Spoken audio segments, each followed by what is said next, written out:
So Google rolls out its brand new version of Bard, which is now known as Gemini. So Bard is gone and Gemini is in. And the thing that really everybody was waiting for is the Gemini Advanced, which is running on their biggest and best AI model called Ultra 1.0. So Gemini Ultra 1.0. Let's put it to the test. We're going to compare it side by side to GPT-4, see where it's better, where it's worse, and also talk about some special features that it's going to have that OpenAI does not yet have. Now, Gemini Advanced is available as part of their brand new service called Google One AI Premium Plan. So it's $20 a month, and it starts with a 2-month trial at no cost. So you can try it out for 2 months, pay $0, and see if you like it. Plus, you get 2 terabytes of storage, which is cool. And if you're on the plan, soon you're going to be able to use it in Gmail, Docs, Slides, Sheets, and more. After using various AI models in Google Sheets or in Excel, I got to say that is very, very handy. So there's a lot of excitement for this. We're about to see how good it is in actual use. All right, so this is the Gemini Advanced plan. So you get all the things of Gemini Advanced, 2 terabytes of storage, all the other stuff. Let's upgrade. So it's going to be free for 2 months and $20 thereafter. All right, and so here we are, gemini.google.com/app. Bard is now Gemini. All right, so there's Gemini and Gemini Advanced. We're using Gemini Advanced. We're going to ask what model are you running on? We might have to specify a little bit more what that means. So it's saying I'm running on Ultra 1.0, English only. And in the other corner, we have the one, the only, the undisputed champion defending their title, ChatGPT-4, or just GPT-4. All right, let's start with, why do you never see elephants hiding in trees? Same question for GPT-4. Gemini says, because they're so good at it. GPT-4, because they're really good at it. Then GPT-4 explains the joke very precisely. Google doesn't. So the point of that prompt, I often ask these models to explain jokes because you can really see their reasoning abilities based on if they can explain certain jokes or not, specifically jokes that ideally aren't in their training data. But we're going to say, I don't get it. Explain the joke to me. And we'll do the same thing for GPT-4. And yeah, so Google Gemini explains that it's about setting up the expectations, us thinking about, well, maybe it's, how big they are, etc. And the twist is, oh no, they're so good at it, you can't see them. ChatGPT says the same, kind of a similar thing, the setup and the absurdity. Notice that it's pretty slow. The one thing that is obvious about Gemini Advanced is super fast. It generates answers very, very quickly. Let's give it some tests from the Big Bench data. So here's one. Given a narrative, choose the most related proverb from a list of 5 proverbs. And so this tells a story about a person getting cheated on and then meeting somebody else and being hesitant of loving them. And then there's 5 proverbs. The correct one is once bitten, twice shy. Let's see where that goes. We'll do the same thing for ChatGPT. And so the proverb most related to narrative is once bitten, twice shy. So Gemini nails it, explains why, and also talks about other proverbs that have like less relevant connections, which is interesting, and also kind of tells them why they don't really apply. So this is great. So ChatGPT says, once bitten, twice shy. He's cautious about loving again. This is perfect. Yeah, they both nail it. All right, let's try another one. All right, so the next proverb tells a story about Cassandra, who grew up in what some may call the ghetto. Her family didn't have much money, but then she started something called Cassie's Community Ballers, and now it's a multi-million-dollar organization. She didn't give up and eventually had a lot to show for it. The proverb is, great oaks from little acorns grow. So let's see, this is Gemini, and here's ChatGPT. So Google thinks the proverb that we're describing is build a better mousetrap and the world will beat a path to your door. This proverb suggests that if you create something that is truly useful and valuable, people will naturally come to you, right? And then they describe the narrative, but they literally say Cassandra's project started small, but her dedication and hard work turned it into something much bigger. I mean, this is interesting. So it even has code where it kind of breaks each and every single proverb into keywords and then calculates the cosine similarity between the narrative in each proverb based on keyword presence. While it's cool that it went to this great length, the answer is wrong. There's nothing here that talks about like a better mousetrap. The theme is starting small and that getting bigger. And so here, ChatGPT, the proverb that most closely relates to Cassandra's narrative is great oaks from little acorns grow, right? So successful outcomes often start from small, humble beginnings. That's a bingo. So I definitely give +1 to ChatGPT for this one. But I guess it's a little bit weird that it decided to do this code thing because maybe the issue comes from this. It's not reasoning. It tried to build some Python code to like figure out the similarity. So let's try that again and specifically tell it not to use code. So at the end, we're going to say, don't use code, use your own reasoning. All right, so then it says, absolutely, here's my analysis without relying on code. And it nails it. Great oaks from little acorns grow. And it understands that it's the focus on growth explains why other proverbs don't fit. Right, specifically it says why this better mousetrap one doesn't make sense. While it's relevant to innovation and value creation, it doesn't emphasize the gradual growth aspect as strongly. All right, so this is correct. So I'm not sure why it chose to use code in this situation. These originally are in a JSON file, so maybe the fact that I kept the colon in there is like throwing it off. So I mean, I'll give it most of the credit for coming up with the answer. So this might be just a little thing that needs to be ironed out. I mean, the point is it has the potential to do it. It knows how to do it. There's a great Polish expression. It goes, not my circus, not my monkeys. And it's used to express a desire to stay out of drama or issues that are not one's own. So the next thing we're going to ask is for the models to create their own example storyline and then 5 multiple choice answers, each with its own parable or proverb. But the correct answer will be, not my circus, not my monkeys. So here's how I'm phrasing that. So I'll say, use the example provided starting after the hashtags, which is right there. The prompt is create a similar story in 5 multiple choices for proverbs. The correct answer will be, not my circus, not my monkeys. And then the example, so I'll just copy and paste that into ChatGPT, and I'll keep that within the same conversation so that it has, maybe you can use some of the context to understand what we're talking about. And I'll do the same thing here. Notice how quickly Gemini advanced. So it's thought about for about 3 seconds, and then boom, look at how quickly it was able to generate it. So it's done. And so the narrative is about an office job, and just every day she's witnessing endless drama unfold, missing deadlines leading to public arguments, etc. Finally, Sarah realized she wasn't responsible for her coworkers' problems or the endless dysfunction. With her newfound sense of freedom, she focused on her task, tuned out the chaos, and became a lot happier at work. Good job, Sarah. And then we have our 5 choices. The fact that the correct answer is number 1 is a little bit of a red flag. Let me see if we can either regenerate this or see what other drafts it did. Because if it just always puts it as number 1, that could be a problem. Then it actually explains it, which technically we didn't ask for. Let's take a look at the drafts and see what other ones are available. Gemini and Bard before it by default have multiple drafts that you can look at. So here's draft 2. Still the correct answer is number 1. Still, and this is draft 3, still number 1. So here's GPT-4. So something very similar. So it's Mark in a tech company, but there was rumors of a major project failing, and Mark decided to focus on his tasks. And they wrote out the answers in this code box, and the correct answer is, number 3. So it's kind of buried in there, and it gives the correct answer. So this is great. So let me ask Gemini to rewrite that. I'm going to say this is good, and then I'm going to say rewrite this answer in a different way. Because the fact that it's always putting the correct answer as number 1, it's a bit of a problem. So it rewrote it, and again, it puts it as number 1. Let me do this. I'm going to start a new chat. I'm going to put the whole prompt in there again and see if it redoes it with the correct answer is number 1 once again. So it did that. It did the story, but unfortunately, while most of the story is good, halfway through the story, somebody says, listen, Jason, sometimes you need to remember, and it says the proverb.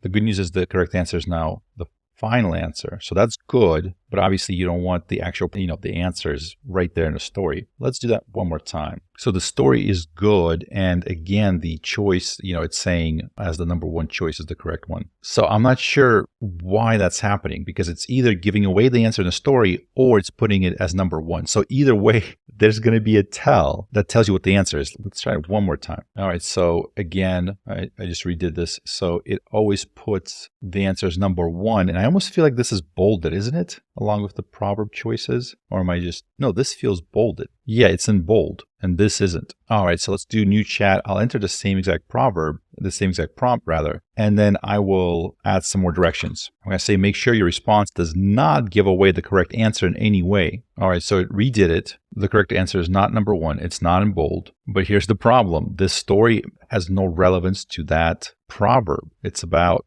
not quitting. All right, let me put that same thing into ChatGPT without asking it to not give away the answer, because it seems to be doing pretty well. I just want to see if it does it right every single time. All right, so as it's writing out the storyline seems to fit in with the proverb. Interestingly, it again puts it at number 3. Let's try it one more time. And the same thing, it puts it at number 3. All right, so I feel like both of the answers from Gemini and ChatGPT, they have their own sort of problems. ChatGPT is a little bit better because, it's not as obvious what the answer is. It hasn't put the answer in the storyline. It didn't bold the answer, but it still seems like both of them have a preferential treatment for where to put the correct answer. So ChatGPT wants it in the 3rd space, and Gemini just puts it in the 1st and bolds it. All right, next let's talk about Anachronisms. Anachronisms. A lot of you love to point out when I pronounce words incorrectly. All right, so here we're going to identify whether a given statement contains an anachronism. The laptop Benjamin Franklin used to draft editions of Poor Richard's Almanac is on display at the American History Museum. All right,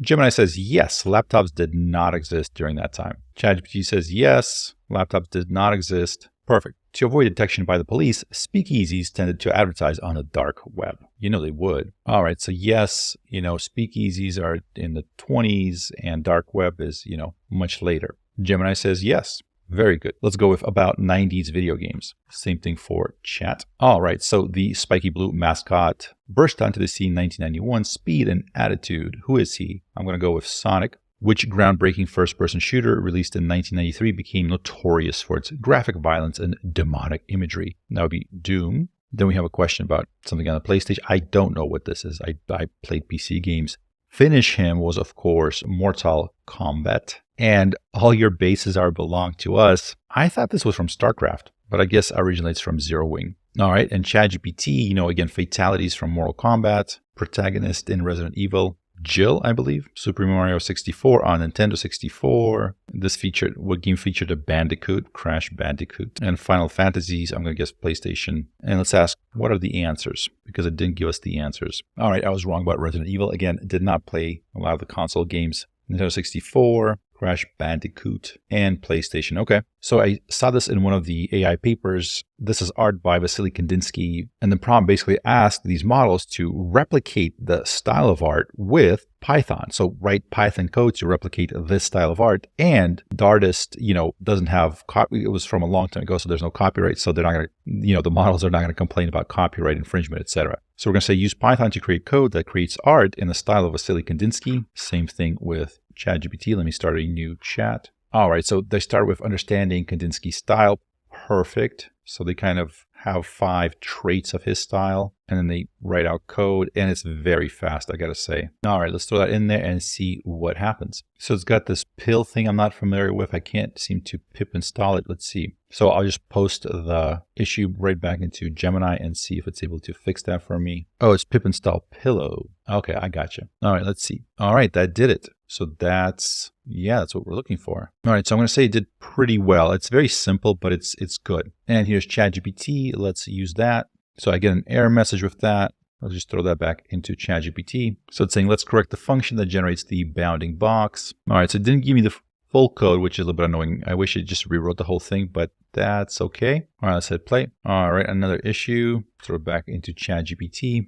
All right, so here's the code. Let's see if that works. There we go. Okay, and I gotta say, this is much better, or at least much more like advanced. There's more colors. But yeah, I love it. Okay, so both are really good. I feel like ChatGPT has more like advanced stuff, but that could be just subjective. And also, I gotta say, both of them, when I put the code back in there and I just tell them, hey, here's a problem, they do a really good job of explaining what the problem is. And with ChatGPT, it does a great job of correcting its own mistakes. The first mistake was definitely something that it did wrong. The second one, maybe I just mispasted it in there and it had to rewrite the whole thing to make sure I was pasting the whole thing in there. But whatever the reason is, it fixed it and it got it to work. So A+, I would say, for both of those. All right, next we're going to say create a rogue-like game with a health system and multiple levels. Same thing for Gemini. All right, so Gemini spells out what rogue-like means. There's a video online of a Twitch streamer for like half an hour explaining the difference between rogue-like and roguelite. And apparently it's like a really important distinction to make. I don't know what it is. I did not listen. All right, so we have procedurally generated levels, turn-based movements, and permadeath. All right, so here we can choose our text, simple or graphical. We can use Unity or Godot. That's interesting. All right, so it has level generation, combat, health management, multiple levels. And then how do we display the character? So we can use just like add for player, E for enemy, or do we want to go with full graphics? And they provide a super basic example in Python. Let's do that. All right, so this is it. So action, WASD. Let's go up, up. All right, so it just creates the sort of the ability for us to walk around in this. And procedurally generated here just means a bunch of dots. So we're going to use the Python example, super basic. Let's use that and add one enemy and one door that leads to the next level. And so it has enemy representation, map update, has door placements, game loop changes, and then what the next steps would be, like, having some sort of a combat, enemy movement, etc. And so it says just, here's the previous code, add this in there. All right, so let's see what that will do. All right, so there's our little player. So I'm still not really seeing any action going on there. I mean, I'm able to move up and down across the map, but there doesn't seem to be anything else on the map. Let's try this. I'm going to say print out the whole code on one code block so I can just copy it entirely. Let's see if it's able to do that. Because we got quite a bit of code going on right now, but I mean, it keeps adding to it, and then it's like, put this in here, put this in there, and maybe just me not putting it in the right place. Let's see if this helps. Because I'm curious, is it that it's not working, or is it, user error? All right, so I'm pasting that in there. Hit play. Okay, so now it's showing up. So E is the enemy, D is the door. Okay, so it didn't add the code to show my location and the enemy's location, but now it crashed, something to do with enemy locations. So it explains the cause, and it says, you have two main options to fix this. How about you fix it and you give me the code? So here it says, for this particular case, using option 1 is easier. So let's use option 1, write out full code. So by default, it looks like it doesn't want to write out the full code, which is totally fine. It's probably faster as you're working on it for it to just write out the code blocks. But then at the end, when you just want to take the whole thing and run it, you say, write out the whole code. All right, so I paste that in there. Let's play it. So that's our little map. Let's go to the right. Nope, still getting error messages. All right, we're going to say use option 1 and write the whole code. We're going to paste that in there and run it. All right, and then we're going to let's go to the right. All right, so now it's working. But here's the thing.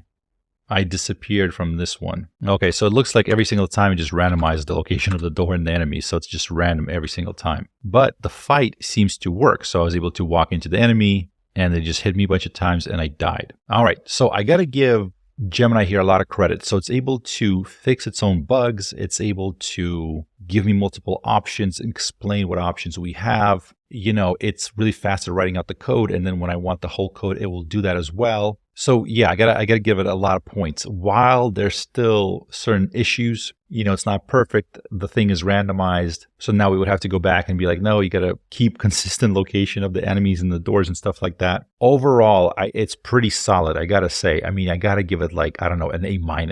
Before we test out ChatGPT, we're gonna ask Gemini a final thing to do on this. With this rogue-like game, we're going to ask, create a PDF game manual to help new players with the game. Explain the rules, how the game works, and include a bit of a backstory about the game. Explain the character's motivations, etc., and add a thematic image to the manual. So, like, basically make a game manual with some images, a story, and how to play the game. All right, so it goes to creating the PDF with images and formatting. Oh, perfect. So it's going to go to Pixabay and get the images. Why doesn't it just make the image from Imagen 2 or whatever it has access to? And it's going to have introduction and backstory, gameplay basics, advanced rules and tips. In this roguelike, death is permanent. Be cautious. That's very good. Oh, but it doesn't do it. Let me know if you like help, but it's not gonna make it into the PDF. So I'm gonna say, okay, go ahead and create the PDF. You can do it.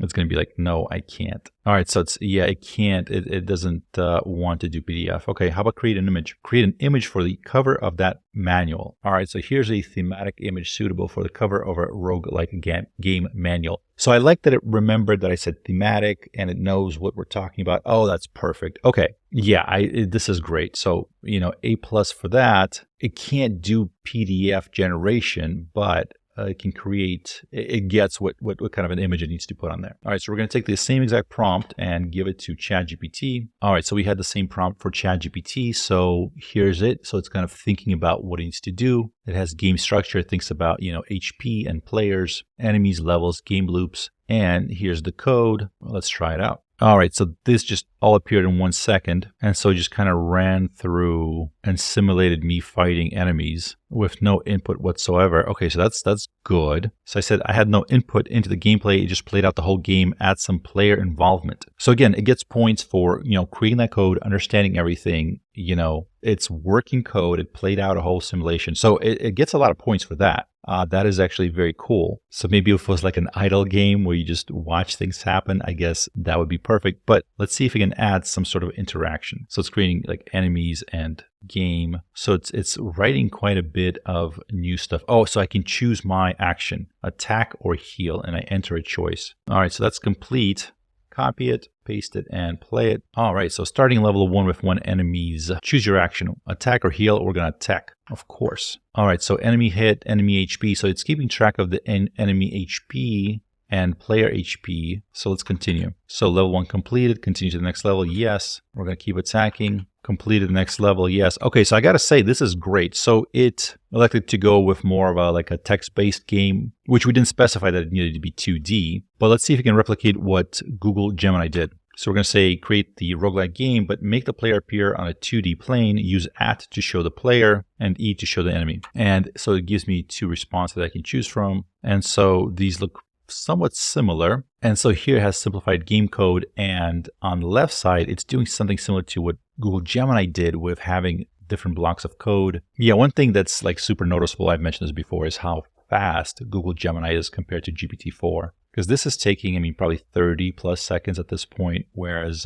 Google Gemini, it's like seconds. All right, so let's try, it finished this side, so let's try this. All right, so it kind of replicated exactly what Google Gemini did. So that's us and that's the enemy. So let's see if we can move around. All right, so I got to say, as I'm moving down, as you can see here, the enemy is standing in one place. So as I'm approaching it, it retains its sort of global position. And then we encounter an enemy and a simple combat system could go here. So I'm going to say I prefer response number 2 because that's the one we tried and it's complete. All right, so next we're going to ask it to create that PDF game manual. So just exactly the same thing that I asked Gemini. So backstory, a thematic image, characters' motivations, tutorial, whatever, etc. Like all of that in a PDF. So ChatGPT begins by creating an image. So that's the image. Again, very good, very thematic. It's a dungeon. This is great. And next it's creating Python code to create the PDF. It's calling it the rogue-like game manual, defining the various fonts and sizes. It's writing out, welcome to your adventure, etc. Introduction, how to move around using the WASD keys,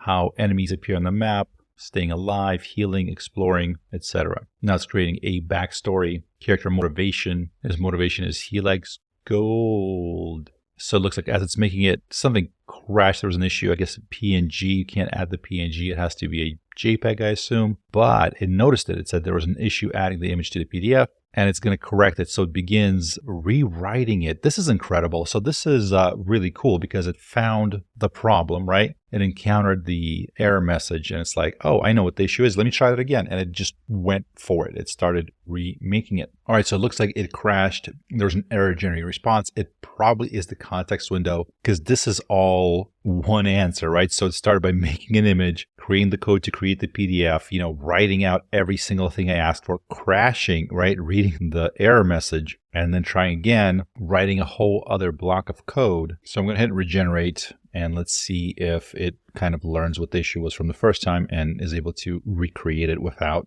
whatever the issue was with the PNG formatting, etc. So it recreated the image and it used the @ symbol as kind of like that's the character, I guess. Interesting. All right, so it still encounters the same error. So we're going to say create a PDF game manual to help new players with the game, explain rules briefly. So we're going to just see if it's able to do that without the images. Because with the images, it does look like, it's saying this is not a PNG file, but, it looks like a PNG file. So I'm not sure why that's happening. And it's done. So this is the PDF file. Let's see. So there it is. So here's the PDF file. It has introduction, game rules, and that's it. All right, so I got to give a lot of points to ChatGPT here. Not only did it produce a playable game, it was able to change it from a text-based to kind of a 2D structure when we asked for it. It lost the combat ability when we did that, because then it said a simple combat system could go here, even though we've developed previously the combat system that was working. But it was able to generate a PDF, although it couldn't figure out how to put the PNG image in there. So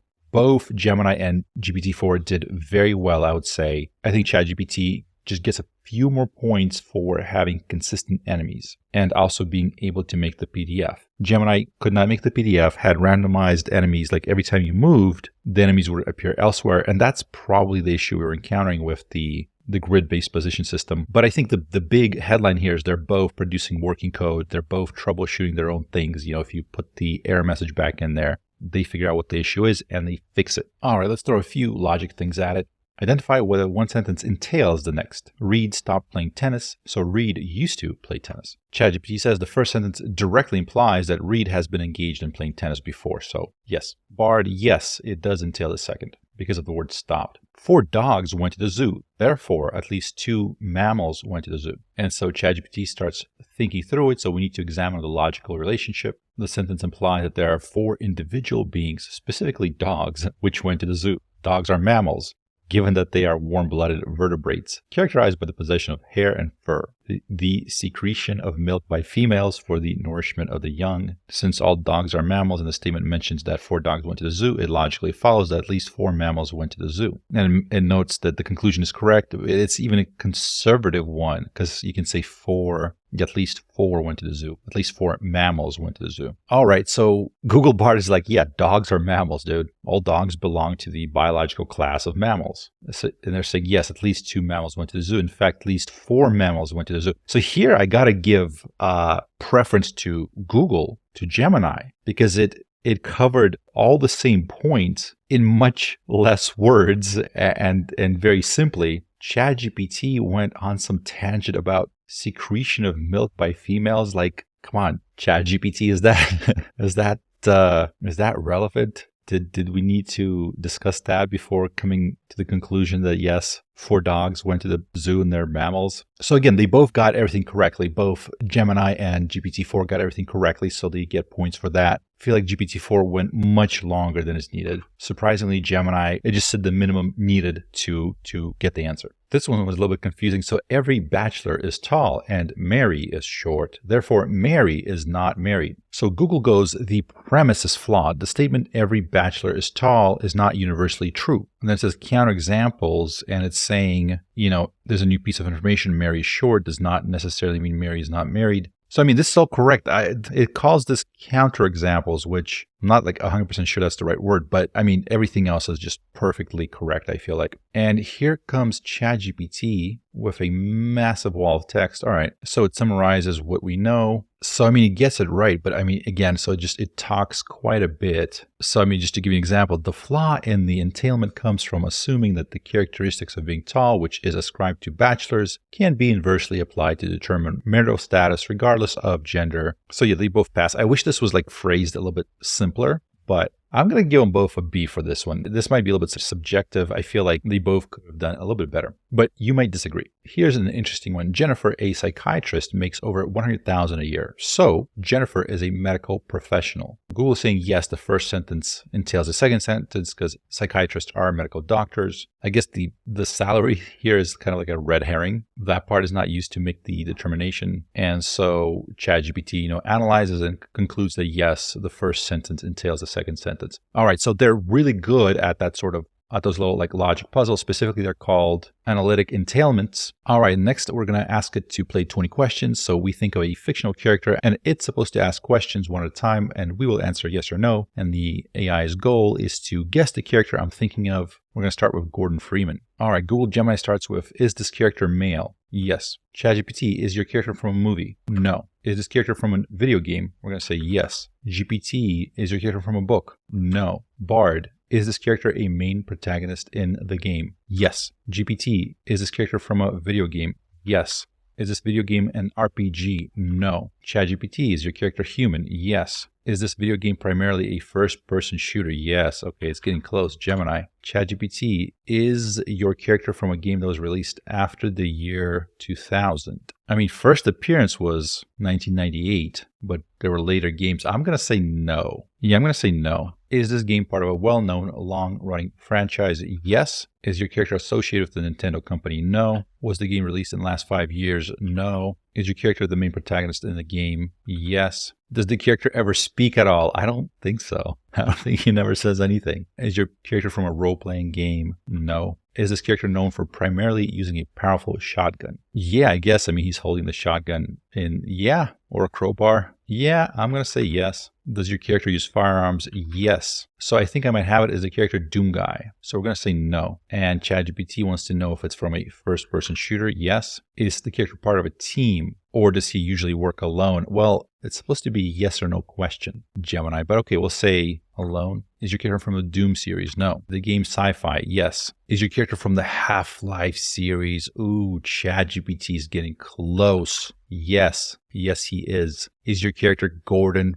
Freeman? Yes, ChatGPT. ChatGPT, yes. How many questions was that? Let's ask that. You've used the current usage cap for GPT-4. All right. Well, let me count it myself, I guess. 1, 2, 3, 4, 5, 6, 7, 8, 9, 10, 11, 12, 13. So the 13th question, ChatGPT got it. All right, so Google is asking, does it wear iconic helmet or armor? Yes, very iconic. I think I got it. Is it Master Chief? It is not Master Chief. So human or another species? Again, not a yes or no question, but okay, human. Does it have a strong focus on puzzle solving, or is it mostly fast-paced action? That's a tough one because it's very well known for its puzzles, but to say that it has a strong focus on puzzle solving, I'm going to say yes on puzzles, although that could be up for grabs. Could it be Gordon Freeman from the Half-Life series? Yes, it could be. And yes, it is actually.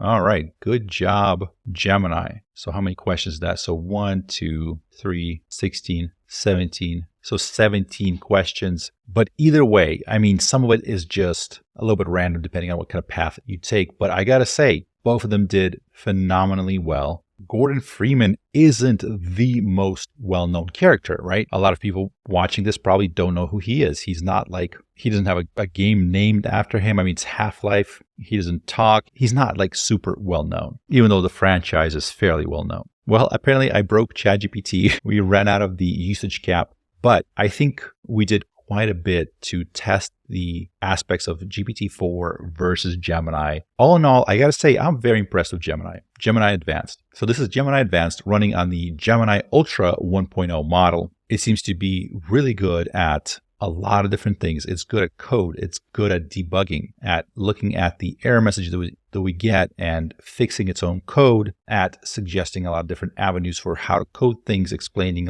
why we should use one method of finding the distance between objects, in a simulated game scenario versus another. And while there's still little issues here and there, overall, I gotta say, it's pretty good. At some point, it got an answer wrong because it decided to use Python code to try to answer it for some reason instead of its own sort of reasoning abilities. And I think what caused that is here in the big bench, in the benchmark tests, right? They put everything in this sort of JSON format. So when it saw the question so I didn't delete all the colons or commas. So it kind of guessed that maybe it came from a JSON format. So it tried to output the answer as code. So it got the wrong answer. But when we told it, hey, don't use code, it got the answer correctly. So I got to give it full credit for that, really, because it was able to do it.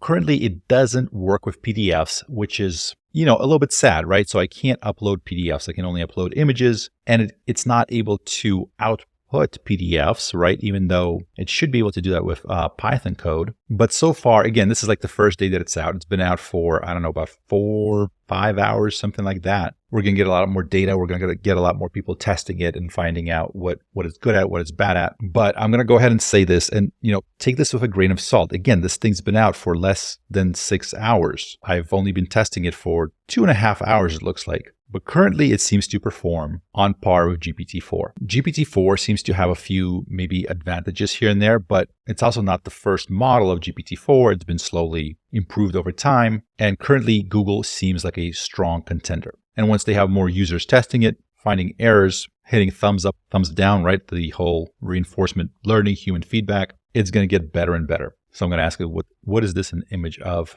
I think we're going to be testing the vision model separately. I just want to figure out exactly what we're doing because last time it wasn't the Gemini vision model that we're using, and just looking at this and based on what it's saying, this seems like it's trying to pull information from the web. So this is probably Google Images that's doing this. I'm not sure. I have to do my research. If I had to guess, I would guess it's still Google Images. So it's using the same thing that you would do in Google search. If you upload an image, it kind of looks at the search results and gives you some information on that. But I have no idea. Anyways, all in all, I would say this, congratulations to Google. It seems like they've either caught up or are catching up or maybe exceeded GPT-4. We'll know for sure where they kind of land once all the sort of results are in by, third-party testers, etc. And I feel like this means that we're about to have a, counter-strike by OpenAI that pretty soon we're going to hear back with their latest announcements. It feels like they've been kind of keeping something up their sleeves, just ready for this moment to strike back. So we'll see. We'll see. Things are heating up. And I got to say, it's exciting that there's another capable model like this out there in the world. Just think about what kind of research papers we're going to get. We're going to have now research papers that are going to hit these two models against each other in some sort of a video game simulation, etc. I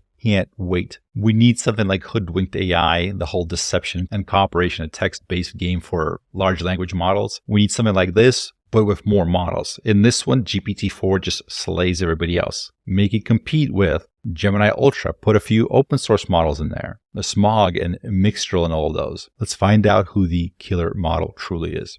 My name is Wes Roth. Thank you for watching.